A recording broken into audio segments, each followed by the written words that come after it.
What's going on YouTube? So today's video is going to basically be me opening up a bunch of boxes. I got way more under here. Opening a bunch of boxes, just kind of showing you guys what I'm ordering, what I'm buying, what's selling, and then answering a couple questions that I get asked a lot on some of the YouTube videos, some of the kind of reoccurring themes that come up, and that regards distribution and allocation.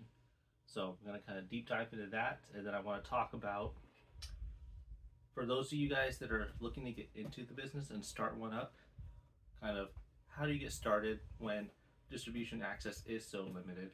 How do you make margins and profit if you can't get the product and allocation?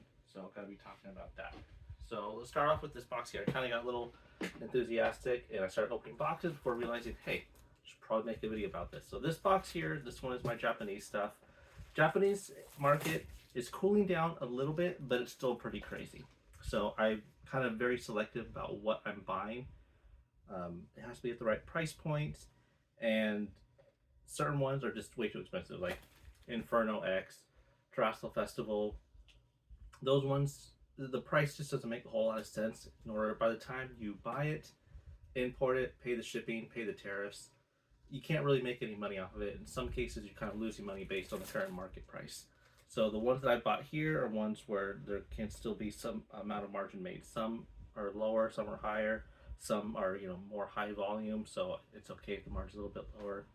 It's like Mega Dream, right? It's basically the Ascend Hero set for Japanese. This one does pretty well, so got some of those.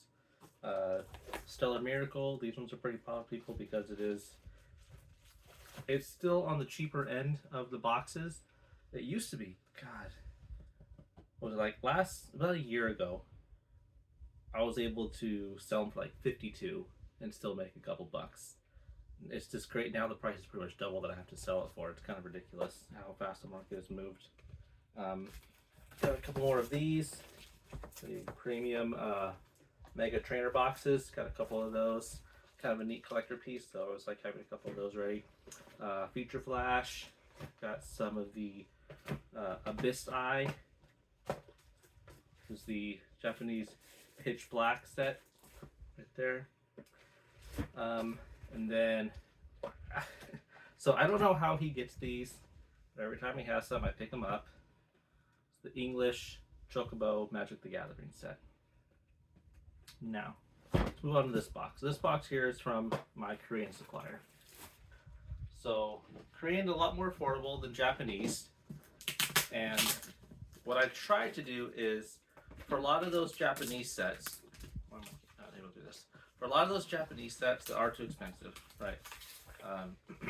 Heatwave Arena, Glory of Team Rocket, which is the Destined Rivals English set, Black Bolt, White Flare.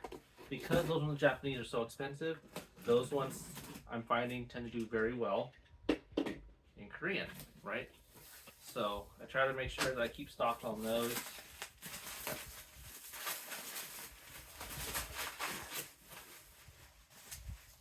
So, like I had just mentioned, we've got multiple boxes of, come on, Heatwave Arena. I've got Black Bolts and White Flares. These ones are kind of stacked up on two rows here, so it's hard for me to get them out. Abyss Eye. Oh, Super Electric Breaker. That's another one that in Japanese has just gone completely bonkers in price. So, get the Korean versions of it. And those have been doing very well, right? So I kind of use Korean to complement the Japanese product that's kind of going outside of what I would say would be acceptable market pricing here in the States. So if you're looking to get into selling Pokemon, I know, the old wisdom was go with Japanese, start with Japanese. That's much harder to do right now because of the disparity between what U.S. market price is willing to pay and what's going to cost you to get it in, right? So I started with Japanese. What I say now in mid 2026 that it's viable to start with Japanese. Yes, but it's going to be a lot harder. And so I think if you're looking to get started, you need to have Japanese, and then supplement with Korean the boxes of which you just can't make any money off of, right? So, like I said, Glory of Team Rocket, Heat Wave Arena, Black Bolt, White Flare, Inferno X, things like that. Things where the Japanese market is just too hot, that there's demand for it. Get a Korean supplier and supplement those ones with Korean cards. Sorry, cannot speak. Because it's much more affordable. One thing you will find is, so for Japanese, the market for Japanese, right, is very well established. Okay, so pretty much I've talked about this before, the different types. I'm not going to get into that of Japanese suppliers, but pricing isn't going to wild too much. It's not going to be very different between the different Japanese suppliers. They're all pretty much kind of falling in line with similar pricing. So I wouldn't stress too much about a couple hundred yen here or there, because they're all pretty much going to be within the same price points. With the whole logistics of it, they're very efficient because they're used to exporting now to Western buyers. So the way in which it's streamlined, the ordering process, the logistics, the shipping, all that is very well established. It's not quite reached that point on the Korean side, right? So when you're looking at suppliers, they're not saying they can't be professional or anything, but the overall mechanism, the overall markets for exportation of Korean cards into Western markets is not as well defined. And so what you're going to find with that is there is room, I would say, for negotiation, right? Because market pricing on Korean cards it's not, like, you're not really going to go to TCG Player and find market price on just Korean boxes, right? They tend to be listed under the Japanese versions of them, as just notated differently. So the market is not as well established. So when you do find a supplier, you may find one and they could be wildly off from another one that you talk to, right? So I found that there is room for negotiation with Korean suppliers because the market for exportation is not as clearly defined and well known. So if you find a good supplier, build a good relationship with them, and you can have a good business going with that. And I highly recommend doing Korean in conjunction with Japanese if that's the route that you do choose to take. I'll move these out of the way and move on to the next box here. Sorry, we got so much stuff going on. We got a lot of boxes underneath too we got to get to. So that's my spiel for foreign language stuff.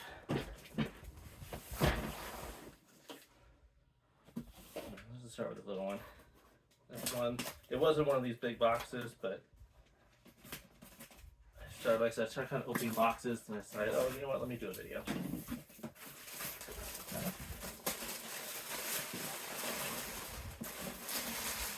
Okay, so here,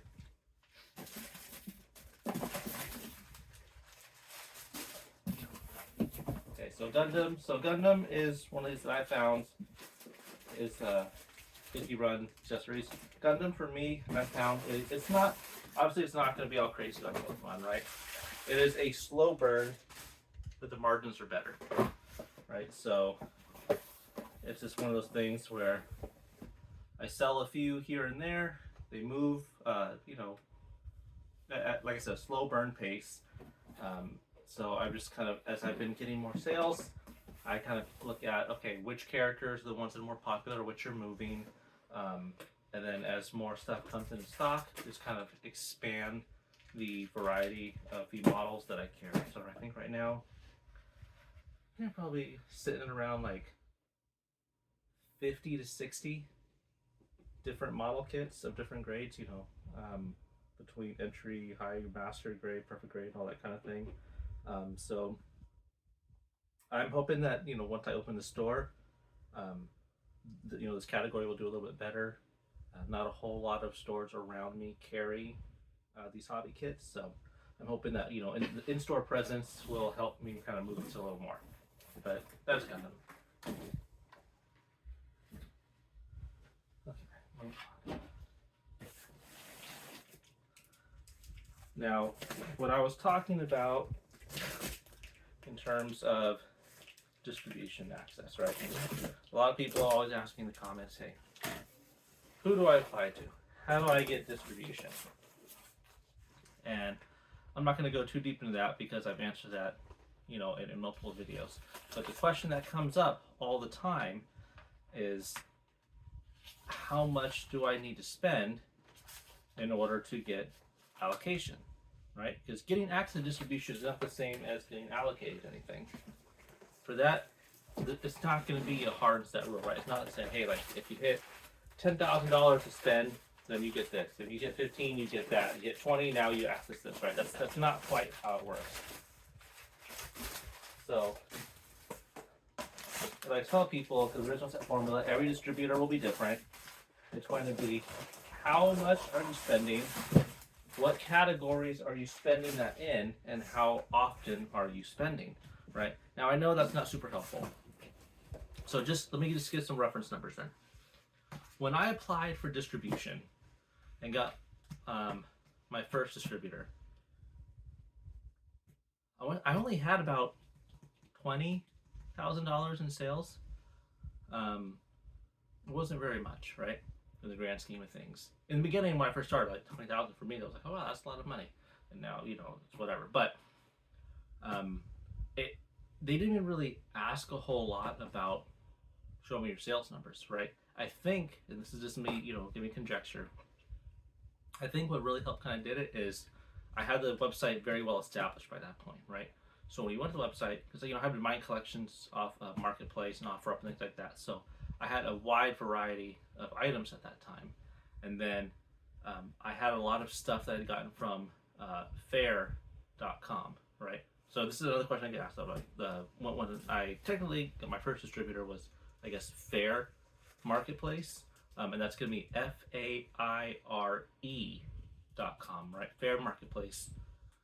And that's basically, it's like kind of an amalgamation of different companies that sell on this open marketplace. So you just apply with your business license and everything to Fair Marketplace, and then you get access to all these different kinds of things, right? And it's not just for trading cards, right? It's just basically wholesale kind of marketplace for all kinds of categories. So even if you were like selling, I don't know, think of whatever random category you can think of, there's probably a wholesaler that's dumping product onto there. So I picked up accessories from there. It wasn't Ultra Pro. It was, I don't even remember what brand it was. A different brand.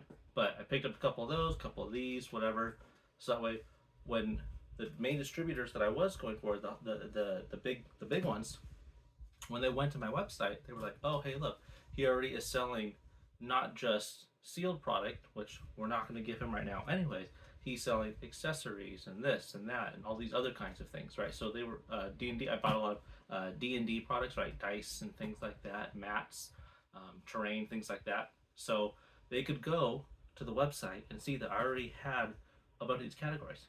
I wasn't selling a whole lot yet, right? But that wasn't the point. The point is they could go there, see that I was establishing presence across different categories, was offering a wide variety of items, these matched item categories that were within their catalog. So they're like, okay, yes, this would be an account that we could give stuff to in this category, this category. So sure, we'll onboard them. So if you just have sealed product, I would venture a guess that they probably would not pick you up because they'd be saying to themselves, well, if all you move is sealed product, that's not what we're going to be giving you right now. So it's not really, an account that we want to have. Penny sleeves. So just kind of keep that in mind as you are probably asking yourself, okay, well, how do I get distribution, right? That's something to think about. It's not just how, but combo packs. These do very well. They're 100 pack combo top loaders along with 100 pack penny sleeves. This one, the replacement cookie run case. Set that over here. So yeah, so as far as getting distribution, utilize Fair Marketplace, FAIRE.com.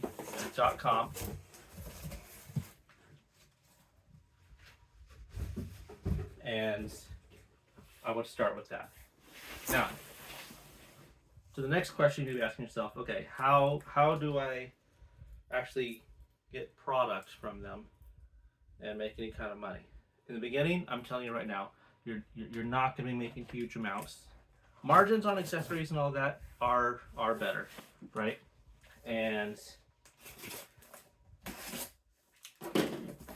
it's going to help, but it takes time to build these categories out. Meantime, you're asking yourself, okay, well, if I want to start a business, how am I actually going to generate revenue? Especially like, so right now, I'm getting ready to open up a card shop, right? So I've been doing this for over a year now online.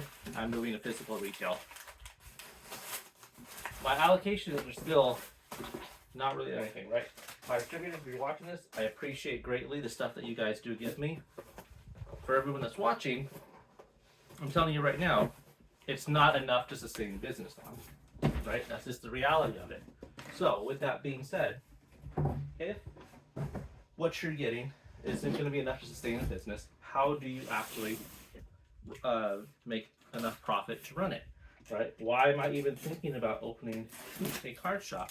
How am I going to make it? Well, so kind of the flywheel that I want to talk about kind of begins with a few different categories. Right. Side note, I am now slowly starting to build up some Warhammer items. Once I open up the shop, I will be offering Warhammer. But that's to start. There's going to be a few Warhammer items within these boxes, and it's the start of a new category build out. New card game that just came out actually today, right? Today's 30th, yeah.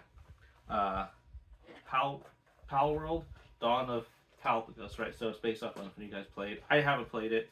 Pal World, basically, it kind of looks like it's like a Pokemon-ish looking game. There's a whole lawsuit about it. Whatever. Anyways, the first one is taking in collections, right? So you take in sealed collections. Obviously, you are buying at a percentage and then selling, and that's why a lot of people say, well, how come you're selling all these items at market, right? You have access to distribution, you get them wholesale. If this is the amount of total revenue that I've made from everything I've sold, the amount of product that represents all this that I've got from sealed product distribution for Pokemon is about this much, right? So when people are complaining, why can't you sell at MSRP? It's because none of the stuff that I'm getting, that you're seeing, is from distribution, right? It's from collection takings, which means they're looking at, well, here's the market price, and I have to buy it at a percentage of that market price for a lot of it. But that's how you do get some margin when you're selling the sealed. The other part of it is going to be singles. Now, singles are something that I slept on for a long time. Bunch of binders. I was slow to picking up on the singles game because I did not have a workflow built out in order to do it efficiently. And what I mean by that is, okay, so say you buy a collection and it's 800 cards. Cool, you now have 800 cards. You need to take these cards, get them all identified, and get them listed on whatever platform you're selling on. And for me, for a long time, oh shit. Oops. Yeah, I got these things up on risers, so when I'm packing, I'm not having to bend over so much, right? So that's what happened there. Anyways, excuse my language. So for the workflow, in the beginning for me, it was very inefficient, right? I had a scanner. I'll have to take them, put them down on the scanner, scan it, and then identify them, very slowly, and get them uploaded to Shopify. And I've talked about this in another video. Nobody wants to come to Shopify, find a card that's like 78 cents, buy it, and then have to pay for shipping with like $5 or $6 for a 78 cents card, right? So What I do now, once I've actually put some effort into it, is I bought a Ryko FI, what is it, 8170, something like that. And before you just run out and buy one, just know, I mentioned this before, but there's two different versions that you're going to find on Amazon. One you're going to pick up for like $700-800, the other one's like $1,000. The reason being, they're the same exact thing with one important exception, and you just need to know this before you buy. The cheaper version, it is the model that's meant for Europe and or Asia, right? And the other one is for sale in North American territories. The reason why that's important is functionally they're going to do the exact same thing, right? Same parts. However, if you're buying this scanner, it's probably because you plan on scanning a massive amount of cards. Probably because you're doing it at a business level. The difference comes in if you get the version that is meant for sale in Europe and or Asia. If you have a problem with it, the warranty is not covered here because it was never meant to be sold in this territory. So you're going to be kind of SOL on that. If you buy the US version, as long as you're buying it from a Ryko authorized dealer, which I'm 99.9999999% sure that as long as it's shipped and sold by Amazon, which mine it was, they are an authorized dealer, you are eligible to get the warranty.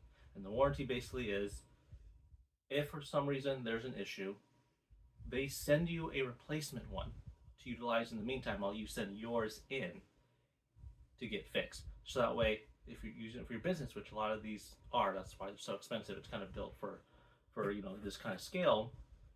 You get that replacement so you can continue your operations while yours is replaced. So just know that important caveat there, okay? Anyways, so I got that scanner, and I now can scan tons of cards very quickly, and I use that in conjunction with the Sort Swift software. Scan them up, identify, and then move them over, and it syncs them into a TCG player, and then if I want to, my own Shopify store. I am trying to just focus the sales via TCG player though, just because it's easier to kind of have everything under there. It makes easier inventory management and whatnot. So the singles are another important aspect. Now, the thing with singles that you need to be careful with is sealed product right now sells pretty quick, right? Singles, say you buy a collection, right, for $2,000. Now, out of that collection, let's make up some numbers here. Say $800 of it are some very, very desirable cards that are going to move very quickly, right? I mean, when I pick up a collection, every time, like without fail, right? So I upload the collection, I get all scanned, put in, and within 24 hours, a lot of the big chases are being picked up, okay? And then you can have those cards that, give it a week, and this percentage of that collection will move. And then some are going to sit there for a month. And some could sit there for much longer than that, right? So in any given collection, you have to think of it as, okay, some of these cards are going to D&D Mind Flayer dice. Some of these cards are going to sit here for quite a while, right? And you're going to have capital tied up in that product. So depending on how much cash you need to sustain your business, depending on how much cash flow you need in order to pay that invoice, how much cash you need to make sure that that new set pre-order that opened up, you're going to be able to have some funds for that. That's something that you have to figure out, but just know that there's going to be capital tied up in it. Okay? Now, of course, that depends on what kind of collections you're picking up. If you're able to get some banger collections that move really, really quick, hey, that's awesome. But if you're picking up entire collections, chances are the percentage of those are going to take a while to move. The other part of it is going to be, you know, obviously there's going to be events and whatnot. And by running events, starter decks, you have a cookie run. And depending on, you know, the events that you're running, you can get additional allocation of product for them, right? But don't think that you're going to get a whole lot that's really going to run your entire business off of, right? It's just one part of it. Now, the other thing that I want to talk about, the other part of the flywheels, we got singles, we've got sealed. The other thing, and it's not something that I've touched yet, I'll tell you why, is bulk. Now, bulk can be great, right? Yes, well, why haven't you done it yet? It's very labor intensive, and I do not have the time or the manpower to do that, right? So like right now, what is it? It's 9:30 at night right now. All the stuff that you saw me open up, everything needs to get put in inventory, organized, and put away. This is after I've just done a full shift today. So, you know, the day's gonna be gone. By the time I get all this stuff put away in inventory, it's gonna be super late. The thought of having to, if I had to go deal with and sort bulk right now, I'd probably lose it. Now, with bulk can be great. Reason being is, and I'm not going to go super deep into it because there's tons of other YouTube videos where people talk about this much better in terms of determining like a floor price for bulk, right? But say you pick up a bunch of cards, you know, in a collection of bulk, and you're paying pennies for each card, and you got a floor price of like 20 to 25 cents, right? So now imagine that's like taking a card that's 5 cents, and you sell it for 20 cents. You 4x your money, right? That's the equivalent of buying and just take any given sealed product, buying it for $50 and selling it for $200, right? That's the scale that we're talking about here. So bulk can be great, but just know, again, with bulk, some of it is going to sit with you forever, right? Until the right person comes along and starts picking a lot of it up. Or, you know, there's the inverse that could also be true. And this is for a lot of people that deal with bulk, right? You buy, say, $400 worth of bulk, and you store it away and you forget about it. Then next thing you know, it's a month, 5 months, 6 months, a year down the line, you're like, okay, let's start processing a lot of this bulk. And then, you know, if your cash flow can handle sitting on things for a while. And then you're like, oh my God, like this bulk here, this card is now, you know, worth this much now, right? And a lot of it could have gone up in value. And I would say that happens probably more often with Magic the Gathering versus Pokemon. Not that people don't play Pokemon, but a lot of people just collect Pokemon. I would argue that more people with Magic the Gathering are going to be players rather than just straight collectors. So every time a new set comes out and these new cards hit the meta, that now potentially the interactions that can be had with previous cards, now, you know, now this card that was like a 7-cent card before, hey, now it's worth, you know, 45 cents. Maybe it's worth 80 cents, right? So you could have a huge jump in the value of that bulk that you picked up. This Power World starter decks. You know, so with bulk, it's going to be labor intensive, but the margins on bulk can be great, so long as you have the ability to process it. Now, one thing that I'm curious to see what's going to be happening with bulk is in the next month or two, we should start seeing the Roca sifter hit the market. Now this, I'm curious what it's going to do with the bulk market, because right now, part of the reason, like I said, is the manpower, right? Well, what happens now when this hits the market? If you're not familiar, the Roca sifter is basically going to be, it's like an $800 machine, and it's going to take your bulk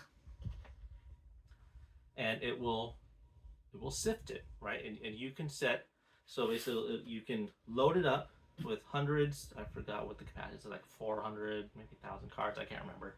But a huge amount of cards. You can throw it into these, basically like these trays, then start it.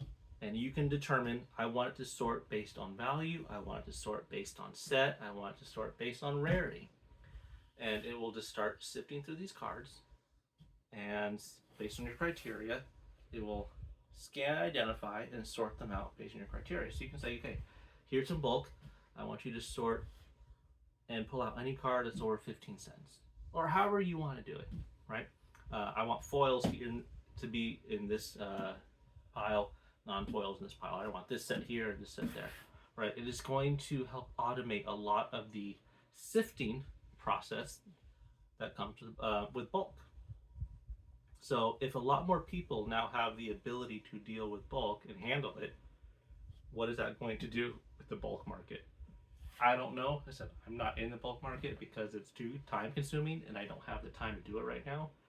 But just know that, I mean, I'm going to have to get into it once I kind of start getting hiring some hands and whatnot to help out. That's going to be something I have to do. I don't have a choice with it. But just know that if you are looking to get started in this business, because of how hard it is to get distribution, how hard it is to get allocation, that is something, right?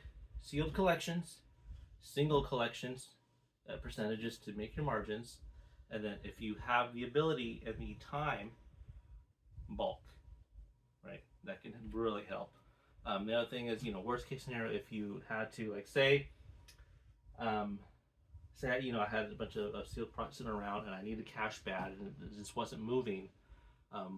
Worst case scenario, I could always crack some of it, and sell whatever hits I get as singles, and then start dealing with processing that bulk. Now, the one other thing that I do want to say is, so my distributor, if you're watching this, you know who you are. He has been helping me out tremendously as I get ready to open up a physical store, and he has allowed me now to buy, because now I'm a physical brick and mortar, I have the location and everything, to start buying a large amount of Magic the Gathering. This was product that was previously unavailable to me, being online only retailer. And this isn't uncommon, right? A lot of distributors, they have restrictions. So if you're an online only account, this is the section of the catalog that you're able to interact with out of the entire thing. And once you go brick and mortar, then it opens up, right? So Magic the Gathering is one of those games that I could not previously buy before. I can now. However, and again, this is very common with a lot of distributors, I am not allowed to sell that product online. It is for sale in-store, brick and mortar only. Well, I'm still remodeling the store, so I cannot sell it. So I have cash going out to buy this product that's now sitting in a pile right now that I cannot sell until I open the store. So again, this kind of goes back to cash flow, right? I'm going to have capital tied up in product that I cannot liquidate yet. So in a lot of my previous, I kind of talked about the importance of liquidity and cash flow. So if you're looking to make the move into a brick and mortar, you don't want to have a store open up and not have product, right? So make sure you have a plan for, okay, I need to set aside cash so I can start buying product to have it available when I open the store, right?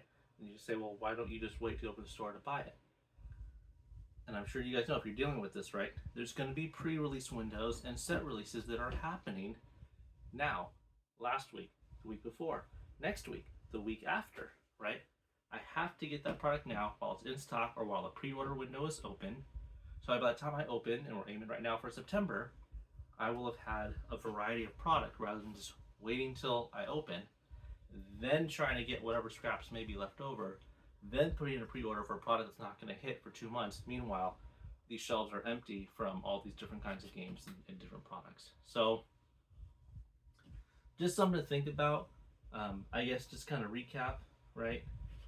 If you're looking to get into this, you got to look at sealed collections, singles collections, and if you can, bulk. I will be getting into dealing with bulk.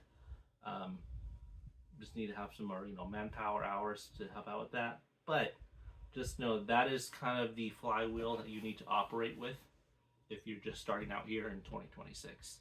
I think I kind of answered like the most common questions that I get in the comments on a lot of my videos. So if you guys have any other questions, please put it in the comments below. I will either answer it directly in comment or I'll make a video on it as well if I see a lot of people have the same question. But yeah, so this is kind of what I'm buying. The Cookie Run's doing well. Power World is a new game, so we're going to test that out. And then Warhammer is a category that I'm going to be starting to build for the store and accessories. So yeah, that's it. Let me know what you guys think in the comments below, and I'll see you guys next time. Take care.